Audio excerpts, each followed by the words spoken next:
Hey everyone, welcome back to Antioch Youth Life Groups. So glad you're here, and we cannot wait to see all of your faces in the same place next week at United Night. That's right, October 18th. The doors open at 5 p.m., service starts at 6. So you've got a nice little window to hang out with your friends, grab some snacks, find out where you're going to sit, and get ready for the evening. One thing I do need to touch base on, we will need to mask up whenever we come in. When we're outside playing games, you don't need to have a mask on, but please have a mask on from the time that you walk in the door until you find your seat. All right, so let's get started. You guys should have already read Luke 18, verses 9 through 14. It's about two men going into the temple to pray. One's a Pharisee and one's a tax collector. So a little backstory. Pharisees were a very religious sect. They were this tight-knit group of religious leaders back in the day. They went to unnecessary extremes in trying to obey the laws. They were strict in their lifestyle, were often self-righteous and critical of others. Tax collectors back then, on the other hand, were considered to be immoral men. They often way overcharged people, pocketed the excess, and they just weren't viewed very favorably and were often hated by the people. But it's important for us to see that each man's prayer was different. The Pharisee's prayer is mentioned first.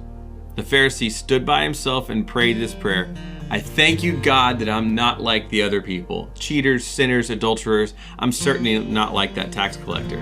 I fast twice a week and give you 1/10 of my income. Remember, the reason Christ presented this parable is because it was for some who had great confidence in their own righteousness and they scorned everyone else. The Pharisee's prayer was exactly that. It was a selfish, boastful attempt to tell God how righteous he was, and it was full of vanity, ego, and pride. Notice the difference in the prayer of the tax collector. But the tax collector stood at a distance and dared not even lift his eyes to heaven as he prayed. Instead, he beat his chest in sorrow, saying, "O God, be merciful to me, for I am a sinner." So here's a situation where a man recognized his guilt and he stood far off. He recognized and acknowledged his sins and asked God for his mercy. He was asking God to forgive him. Jesus then tells his audience what they need to learn from this story. He said, I tell you, this sinner, not the Pharisee, returned home justified before God.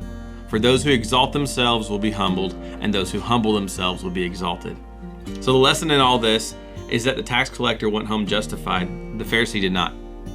The tax collector was not justified by any part of the law, but his repentant heart, his humbleness before God, and his acknowledgement of his sin, and by his faith in God demonstrated by calling on God's mercy for forgiveness. So why?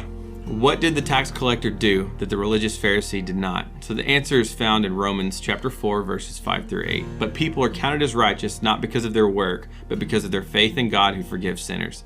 David also spoke of this when he described the happiness of those who are declared righteous without working for it. He said, "Oh, what joy for those whose disobedience is forgiven, whose sins are put out of sight. Yes, what joy for those whose record the Lord has cleared of sin." So the tax collector, he repented.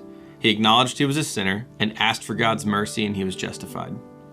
In the end of the parable, Jesus reminds the audience that for those who exalt themselves will be humbled, and those who humble themselves will be exalted. The book of James chapter 4 verse 6 says, "And he gives grace generously. As the scriptures say, God opposes the proud, but gives grace to the humble."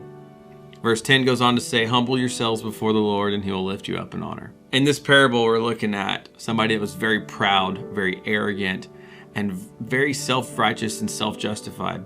He looked at himself. He looked at his list of things that he was doing right. He had the whole checklist from top to bottom. Everything was marked off. All the good things he could do. He was on every serve team, every volunteer thing. Every time the doors of the church were open, he was probably there. And then you've got a tax collector who was known to be somebody that was immoral, somebody that took money from people that he didn't need to take money from. But yet Jesus specified that the tax collector is the one who was justified by his prayer, not the Pharisee. So a couple of questions for discussion. What can we take out of this passage? How can we look at this and compare it to our own lives? What type of outlook on life did the Pharisee have? What about the tax collector? Why was the tax collector justified? Why not the Pharisee? Have you ever felt justified for something and compared yourself to others? Hope you guys have a rich discussion and cannot wait to see you next week.